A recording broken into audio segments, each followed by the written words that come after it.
گا، وہ کاروبار میں ملاوٹ کرے گا، نمبر 2 کا کاروبار کرے گا، دھوکہ دے گا۔ یہ ساری خرابی اس وقت آتی ہیں جب کسی بھی قوم کے اوپر غلط سیاسی نظام مسلط کر کے اس کی معیشت کو تباہ و برباد کر دیا جائے۔ ایک وہ سیاست ہے جو انبیاء کرام کرتے ہیں۔ حدیث پاک میں آتا ہے، بخاری شریف کی حدیث، کہ جتنے بھی انبیاء بنی اسرائیل تھے سب کے سب سیاست کیا کرتے تھے۔ کوئی پیغمبر ایسا نہیں تھا جو سیاست نہ کرتا ہو۔ اب تسوسهم الانبیاء، انبیاء بنی اسرائیل سیاست کرتے تھے۔ کلما ہلاک نبی فخلفہ نبی آخر الا لا نبی بعدی سیکونون بعدی خلفاء فیکثرون۔ اب کیا چیز بیان کی؟ او کما قال علیہ السلام، گویا یہاں یہ چیز بیان کی جا رہی ہے کہ دنیا میں قوموں کے عروج و زوال کا فیصلہ اس کے سیاسی نظام سے وابستہ ہوتا ہے۔ آپ یہ کہیں کہ یورپین قوم نے ترقی کی تو سیاست کے اعتبار سے کہیں گے کہ وہ دنیا میں غالب ہے۔ آپ یہ کہیں کہ آج مسلمان پر زوال ہے، اس بنیاد پہ کہیں گے کہ آج اس کے دین کی سیاست کا نظام کسی دنیا کے خطے پہ غالب نہیں ہے، حتیٰ کہ اس کا یہ 95% 90% آبادی کا ملک پاکستان، یہاں بھی ہمیں انگریز کی سیاست، برطانوی سامراج کی سیاست نظر آتی ہے، ہمیں امریکی سامراج کی داخلہ اور خارجہ پالیسی نظر آتی ہے۔ ایشیا اور افریقہ کو بڑھانے والی پالیسی حقیقت میں یورپ اور امریکہ سے ہم میں منتقل ہو کر اس خطے کو مرکز بنا دیا گیا ہے، اس خطے میں بدامنی پیدا کرنے کا اور اس خطے میں جنگوں کو پیدا کرنے کا۔ یہ چیز کیوں؟ ملک تو 90% مسلمانوں کا ہے، یہ تو قرآن پاک پہ ایمان رکھتے ہیں، ان کے سامنے تو خلفائے راشدین کی تعریف موجود ہے، ان کے سامنے تو ہارون الرشید کی تعریف موجود ہے، ان کے سامنے تو بڑے بڑے بادشاہوں کی تعریف موجود ہے، بڑے بڑے علماء ربانی کی تعریف موجود ہے۔ ان کے غلبے کے دور میں تو بڑے فقہا پیدا ہوتے تھے، صوفیاء پیدا ہوتے تھے، بادشاہ پیدا ہوتے تھے، علوم پھیلتے تھے، بغداد کی یونیورسٹی کا یورپ غلام شاگرد نظر آتا تھا۔ ساری دنیا میں علوم پھیلانے والی وہ طاقت جس کے سلطنت میں سورج غروب نہیں ہوتا تھا ہارون الرشید کے دور میں، آپ یہ دیکھیے کہ دنیا کو کتنا بڑا یہ امن دیتے تھے۔ یہ دین اسلام ہندوستان میں غالب آتا ہے، آپ 10% بھی بر صغیر میں موجود نہیں تھے، 5% آبادی تھی، اور جب آئے تو ہم 5% بھی نہیں تھے، لیکن ہم 1800 900 سال تک اس بر صغیر پر حکومت کرتے ہیں اور یہاں انصاف مہیا کرتے ہیں۔ ان 800 سال کی سیاسی غلبے کی تاریخ میں آپ نہیں بتا سکتے کہ کبھی ہندو نے ہمارے اقتدار کو چیلنج کیا۔ غلبہ سیاست کا تھا، کلمہ تو پڑھا ہی نہیں، نہ کلمے کا غلبہ تھا، نہ کلمہ کسی قوم کو زبردستی پڑھایا جاتا ہے، کلمے کی تو دعوت دی جاتی ہے۔ اب ہندوستان میں اس کو سونے کی چڑیا بنا دینا، اس کو ترقی دے دینا، دہلی کی مرکزیت کو قائم کر دینا، ہر شہر میں کالج یونیورسٹیز قائم کر کے 90 اور 92% تعلیم کو عام کر دینا، خوشحالی کا یہ عالم ہو تو 105 تولے کا سکہ سونے کا بازار میں چلتا ہو، سونے چاندی کے ڈھیر بازار میں منڈی میں ایسے لگے ہوں جیسے گندم کے اور کپاس کے ڈھیر ہوتے ہیں، اتنی بڑی سونے کی چڑیا بنانے کا صحرا ہم تو یہ سمجھتے ہیں کہ ان وہ مسلمان بادشاہوں کے سر ہے جنہوں نے ہندوستان میں آنے کے بعد اس کثیر الملتی قوم کو اور اس کثیر الملتی ملک کو جو ہے باوجود بہت سے مذاہب رکھنے کے بغاوت پہ آمادہ نہیں کیا، بغاوت کی طرف آنے نہیں دیا۔ کیوں مطمئن ہے وہ؟ اس لیے کہ قانون سب کے لیے برابر تھا، ہندو کو بھی انصاف ملتا ہے، مسلمان کو بھی انصاف ملتا ہے، عیسائی کو بھی انصاف ملتا ہے، پارسی کو بھی انصاف ملتا ہے۔ عدلیہ صرف یہ نہیں کہ وہ مسلمان کے حق میں فیصلہ کرتی ہو اور کسی کافر کے حق میں نہ کرتی ہو۔ جب عرب میں غالب ہیں تو وہاں بھی ہندو مسلمان کا اور یہودی عیسائی کا فرق نہیں، جب ہم ہندوستان پہ غالب ہیں تو یہاں بھی ہم اس کا فرق نہیں کرتے، اور 800 سال تک ہم آج آپ پہ زوال اس لیے نہیں کہ آپ نے کلمہ نہیں پڑھا، آپ تو سب کلمہ پڑھنے والے ہیں، پھر زوال کیوں ہے؟ زوال کی تاریخ میں بتا رہا تھا کہ اس چیز کا نام ہے کہ آپ پہ سیاسی زوال آ گیا ہے، آپ پہ معاشی زوال آ گیا ہے، آپ کا سماج انتشار کا شکار ہو گیا ہے۔ کلمہ پڑھنے والی قوم جب سیاسی شعور سے عاری ہو جاتی ہے، وہ اپنی آپس کی لڑائیاں، عداوتیں، دشمنیاں کبھی ختم نہیں کر سکتی جب تک اس کا سیاسی نظام قوم کو اتحاد، اتفاق کی طرف لے کر نہیں جاتا اور اس نظام کو توڑ نہیں دیا جاتا جو اس قوم کو لڑانے والا ہوتا ہے۔ فقو کلی نظام کا اصول کیوں دیا جاتا ہے؟ میرے عزیز دوستو، ہم یہ دیکھیں گے کہ جب ہم اتنے غالب تھے دنیا میں اور دنیا ترقی کر رہی تھی، اسپین ترقی کر رہا تھا، اندلس ترقی کر رہا تھا، سلطنت عثمانیہ ترقی کر رہی تھی، آدھے سے زیادہ یورپ ترقی کر رہا تھا، ایشیا ترقی کر رہا تھا، افریقہ میں ہماری حکومتیں تھی تو ترقی کر رہی تھی، حالانکہ وہ کلمہ نہیں پڑھتے تھے۔ اس ترقی کا پروگرام ہے کیا؟ آج مسلمان اس کو بھول گئے، اس کو پتہ نہیں قومیں ترقی کیسے کرتی۔ میرے عزیز دوستو، ہم یہ دیکھیں گے کہ 200 سال کے بعد، 200 سال پہلے ایک غیر ملکی سامراجی طاقت نے اس ہندوستان پہ قبضہ کیا، اس کی آزادی کو سلب کیا اور اس کو غلام بنایا، غلام بنا کر اس کی معیشت کو لوٹا، یہاں مذہبی فرقے پیدا کیے، مذہب کی بنیاد پہ ہندو مسلم پہلے نفرت پیدا کی، پھر مسلمانوں میں فرقے در فرقے پیدا کیے اور ان کو پیچھے اس کے طاقت یہ بیٹھ کر حقیقی مذہب کا تعارف کرانے کے بجائے یا عقیدے کی جنگ میں الجھا دیا یا چھوٹے موٹے مسائل کی جنگ میں الجھا دیا۔ جو حقیقی مسئلہ اس قوم کی غلامی کا تھا اس سے توجہ ہٹانے کے لیے حقیقت میں انگریز نے سارے جال بنے ہوئے تھے، جس سے مذہب کا بھی صحیح تصور قائم نہیں ہوتا تھا اور ہماری مملکت کی آزادی کی بات بھی آگے نہیں چل سکتی تھی۔ میرے عزیز دوستو، ہمیں چاہیے کہ ہم اس کا مطالعہ کریں کہ کون سی طاقت نے غالب آ کر آپ کے اقتدار کو ختم کیا۔ میں پوچھتا ہوں، کیا بر صغیر میں ہمارا اقتدار کسی ہندو نے ختم کیا؟ میں پوچھتا ہوں، کیا سلطنت عثمانیہ کے 40 حصے کسی ہندو عیسائی نے کیے یا کسی دہریہ قوم نے کیے؟ برطانوی سامراج نے کیے، فرانسیسی سامراج نے کیے، جرمنوں جیسے ظالموں نے کیے۔ انہوں نے جو بندر بانٹ کر کے اس اسلامی بلاک کو اور اس کے اقتدار کو ختم کیا، اس طاقت کا ذرا شعور حاصل کرو تو صحیح۔ وہی طاقت ہے جو آج بھی نہ صرف مسلمانوں میں بلکہ وہ افریقہ کے مظلوم عیسائیوں کا استحصال کرتی ہے، وہ یورپ کے مظلوموں کا استحصال کرتی ہے۔ یورپ میں سب سے زیادہ غربت ہے اور انسان کی حالت قابل رحم ہے کہ وہاں کا 90-95% طبقہ قسطوں پہ گزارا کرتا ہے اور 18-20 گھنٹے اوور ٹائم لگانے کے بعد مشکل سے قسطیں ادا کرتا ہے مہینے کی، اس کو ایک ہفتے میں چھٹی ملتی ہے تو عیاشی کے اڈوں پہ جا کے شراب نوشی کر کے عیاشی کرتا ہے۔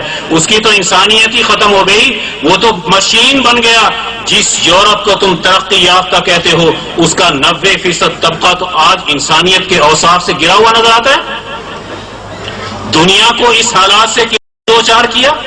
آج اگر ہم صحیح سیاست کا مطالعہ نہیں کرتے، ہمارا سیاسی شعور نہیں ہے، تو ہم کیسے اپنی دشمن کی پہچان حاصل کر کے دنیا کو زوال سے نکال سکتے ہیں؟ سنو، یہی وہ چیز ہے۔ آپ یہ سمجھتے ہیں کہ جمہوریت کا چیمپئن یورپ ہے، یہ تاریخ کا سب سے بڑا جھوٹ ہے۔ سب سے پہلے جمہوریت کی سوچ دینے والے حضرت امام شاہ ولی اللہ رحمۃ اللہ علیہ، 50 سال کے بعد انقلاب فرانس آتا ہے، شاہ صاحب کے اس دنیا سے چلے جانے کے بعد۔ اس میں کہا جاتا ہے کہ جناب جمہوریت جو ہے وہ دنیا میں غالب آنی شروع ہو گئی۔ نظریہ دینے والی طاقت اصل ہوتی ہے، اس کا دنیا کے کسی خطے پہ بھی نظام قائم ہو جائے، ہم یہ کہیں گے کہ یہ سارا جتنا بھی نظام قائم ہوا ہے یہ اس شخصیت نے جس نے سب سے پہلے آج کے دور کے تقاضے کو سامنے رکھ کے جمہوریت کا تصور دیا تھا، یہ اسی کا نتیجہ ہے۔ آج آپ کہتے ہیں چائنا انقلاب کا بانی ہے، آپ یہ کہتے ہیں کہ روس انقلاب کا بانی ہے، آپ یہ سمجھتے ہیں کہ ایران انقلاب کا بانی ہے۔ نہیں، ہم یہ سمجھتے ہیں کہ انقلاب کا سب سے پہلا فلسفہ دینے والی اعلیٰ ترین شخصیت فقہ و کلی نظام کے اصول پر وہ حضرت امام شاہ ولی اللہ رحمۃ اللہ علیہ کی۔ وہ فرماتے ہیں آج دور ایسا آ چکا کہ جب تک اجتماع عقلاء قومہم، جب تک ایک جمہوری نظام کے ذریعے سے قوم کے دانشور عقل مند طبقے کے ہاتھ میں نظام سیاست نہ آ جائے، اس وقت تک قومیں اپنے آپ کو زوال سے نہیں نکال سکتی۔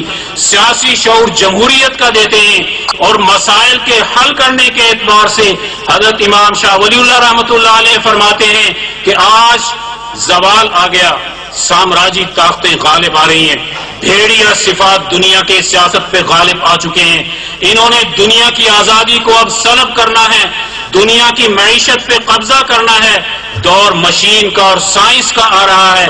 اس لیے شاہ صاحب رحمۃ اللہ علیہ فرماتے ہیں کہ آج اگر تم یہ چاہتے ہو مذہب کی نشت ثانیہ کرتے ہوئے فرماتے ہیں تو پھر فق و کلی نظام کے اصول پہ عمل کرو۔ نظاموں کی جنگ ہے، آج عقیدے کی جنگ نہیں۔ جو یہ سمجھتا ہے عقیدے کی جنگ ہے وہ غلط فہمی کا شکار ہے۔ جنگ نظام کی ہے، ایک طرف اشتراکیت کا نظام ہے، ایک طرف سرمایہ داری نظام ہے۔ سرمایہ داری نظام کو ناکام بنانے والا اشتراکیت کا نظام ہے۔ ان کی آپس میں جنگ ہے تو معاشی نظام کی ہے۔ دہریہ ہونے میں نہ روس میں کوئی فرق ہے نہ امریکہ میں کوئی فرق ہے۔ پورا یورپ بمائے روس کے 15ویں 16ویں صدی میں دہریہ بن چکا تھا، جب اس نے مذہب کو افیون کہہ کے اپنی مملکتوں سے نکال دیا تھا۔ اس لیے ہم یہ کہیں جی روس دہریہ ہے اور امریکہ دہریہ نہیں ہے، یہ حقیقت میں ہماری غلط فہمی کا نتیجہ ہے۔ میرے عزیز دوستو، ہم یہ سمجھتے ہیں کہ دہریت میں دونوں برابر ہیں، ان کا مقابلہ ہے تو نظاموں کے اعتبار سے ہے۔ آج جس نے دینی اسلام کو بطور معاشی نظام کے ان دونوں سے ممتاز حیثیت سے پیش کر دیا، وہ آج دنیا میں غالب آ سکتا ہے، اس کو زوال سے نکال سکتا ہے، وہ دنیا کو عروج کی طرف لے کر جا سکتا ہے۔ اگر نظام سرمایہ داری کے تابع جمہوریت آئے کوئی انسانیت کو فائدہ نہیں پہنچے گا۔ نظام سرمایہ داری کے تابع اگر گلوبلائزیشن آ جائے کوئی انسانیت کو فائدہ نہیں پہنچے گا۔ نظام سرمایہ داری کے تابع WTO آ جائے کوئی انسانیت کو فائدہ نہیں پہنچے گا۔ یہ سارے سرمایہ داروں کے اور ملٹی نیشنل کمپنیوں کے انسانیت کو بیوقوف بنا کر ان کے وسائل کو لوٹنے کے دور سرمایہ داری میں حربے ہوا کرتے ہیں۔ جب دین صحیح غالب آئے، سیاست کے ساتھ غالب آئے، تو یہ ممکن نہیں ہے کہ ملٹی نیشنل کے کردار کو محدود نہ کیا جاتا ہو، قوموں کی ترقی کی بات نہ کی جاتی ہو، آزادی اور حریت کا تحفظ نہ کیا جاتا ہو، اور خطے کے اقوام کے ساتھ تعلقات نہ قائم کیے جاتے ہوں۔ ایشیا کو لڑانے والا یورپ ہے، اس کی ترقیات کو چھیننے والا یورپ ہے، عربوں کی تقسیم کرنے والا یورپ ہے۔ آج جب تک ہم اس طاقت سے آزادی حاصل کر کے اپنے اندر اتحاد اور اتفاق نہیں پیدا کرتے، سیاسی شعور کے ذریعے سے آگے نہیں بڑھتے، عقیدے کی جنگوں سے نہیں نکلتے، آپس کی لڑائیوں سے نہیں نکلتے، اور اعلیٰ درجے کی انسانیت کی سوچ بنا کر ہم آگے نہیں بڑھتے، تو آج ہم دنیا کو زوال سے نہیں نکال سکتے، ہم صحیح مقام حاصل نہیں کر سکتے۔ اس لیے میرے عزیز دوستو، ہمیں ضرورت ہے کہ شاہ صاحب کی تعلیمات کو پڑھو۔ وہ شخصیت ہے جس نے مذہب کی نشت ثانیہ کی ہے، سیاست میں بھی، معیشت میں بھی، سماجیات میں بھی، عمرانیات میں بھی، ہر شعبے میں۔ جس کی سیاست اچھی ہے اس کے ادارے اچھے ہوتے ہیں، اچھی سیاست اچھے اداروں کو جنم دیتی ہے، بری سیاست تمام اداروں کو تباہ کر دیتی ہے۔ سپریم ادارہ پارلیمنٹ ہوتا ہے، اگر پارلیمنٹ میں بیٹھنے والا قانون سازی کی اہلیت نہیں رکھتا، وہ جاگیردار ہے، وہ صنعت کار ہے، وہ کوئی اور وڈیرا ہے، اس کو پتہ نہیں ہے کہ عوام کے حق میں میں نے کیسے قانون سازی کرنی ہے اور عوامی مفاد میں کیسے میں نے فیصلے کرنے ہیں، وہ بیچارہ تو گٹر صاف کرنے سے آگے نہیں جاتا، گلیاں بنوانے سے آگے نہیں جاتا۔ کونسلر کی سطح کا کسی قوم کا گرا ہوا MNA MPA ہوتا ہے کہ اس کی سوچ تو یہ ہونی چاہیے تھی کہ وہ پارلیمنٹ میں بیٹھ کے اپنے صوبے کے بارے میں، اپنے ملک کے بارے میں پالیسی بناتا کہ یہاں کی غربت کیسے ختم ہوگی، یہاں کی زراعت کیسے ترقی کرے گی، یہاں کی تجارت کیسے ترقی کرے گی، یہاں غربت کے خاتمے کے لیے کون سے منصوبے میرے پاس موجود ہیں، بلوچستان کو کیسے ترقی دینی ہے، پنجاب کو کیسے ترقی دینی ہے، سرحد کو کیسے ترقی دینی ہے، معدنیات کو کیسے استعمال کرنا ہے، ملٹی نیشنل کے ہولڈ کو کیسے ختم کرنا ہے۔ جس سیاست دان میں ان چیزوں کا شعور موجود نہیں ہے، جس پارلیمنٹ میں ان مسائل کا حل موجود نہیں ہے، یاد رکھو وہ یورپ کی ایجنٹ تو ہو سکتی ہے، وہ اس قوم کے مفاد میں استعمال نہیں ہو سکتی۔ اور جب پارلیمنٹ کا مقابلہ عدلیہ سے آ جائے اور عدلیہ کوئی فیصلے کرتی ہو، پارلیمنٹ کوئی کرتی ہو، آپس میں ہم آہنگی نہ ہو، یاد رکھو اس قوم کو انصاف کہاں سے ملے گا؟ جس کی انتظامیہ کچھ کہتی ہو، پارلیمنٹ کچھ کہتی ہو، اس کے ادارے تو تباہی کی نشانی ہوتے ہیں۔ جس کے تجارت، ایوان صنعت و تجارت بکاؤ مال ہو، جس کی عدالتیں بکتی ہوں، یاد رکھو وہ قومیں کبھی ترقی نہیں کر سکتی۔ ولی اللہ نظام فکر یہی شعور دیتا ہے کہ تم اپنے اداروں کی پہچان حاصل کرو، تم اپنی پارلیمنٹ پہ نگاہ رکھو، تم اپنے سیکریٹریٹ کی پالیسیوں کو سمجھو، وہ تمہارے حق میں ہیں یا تمہارے دشمن کے حق میں ہیں۔ جس کی سیاست امام شاہ ولی اللہ کی تعلیمات کی روشنی میں صحیح قائم ہو گئی، یاد رکھو وہ دنیا کو آج بھی عروج پر لے جا سکتا ہے، ایشیا کی بھوک مٹا سکتا ہے، افریقہ کی بھوک مٹا سکتا ہے، یورپ کی بھوک مٹا سکتا ہے، قوموں کو ترقی دے سکتا ہے، اجتماعی شعور سے آگے بڑھ سکتا ہے۔ اللہ تعالی ہم سب کو حضرت امام شاہ ولی اللہ کی حکمت کو سمجھنے کی توفیق عطا فرمائے، اس فلسفی کی زندگی کو سمجھنے کی توفیق عطا فرمائے۔ میں آخر میں یہ بتا دوں، آپ کی ساری لائبریریوں میں یورپ کے مفکرین کی کتابیں تو ہوتی ہیں، کوئی مارکس کو پڑھ کے فلسفی بنا پھرتا ہے، کوئی ہیگل کو پڑھ کے فلسفی بنا پھرتا ہے، کوئی کسی یورپ کے مفکر کو پڑھ کے فلسفی بنتا ہے۔ یہ تو ساری غلامانہ ذہنیت کی عکاسی کرنے والی باتیں ہیں۔ تم نے امام شاہ ولی اللہ کو کیوں نہیں پڑھا جو یورپ کے دانت کٹے کر دیتا ہے، سیاسیات میں بھی، معاشیات میں بھی، سماجیات میں بھی؟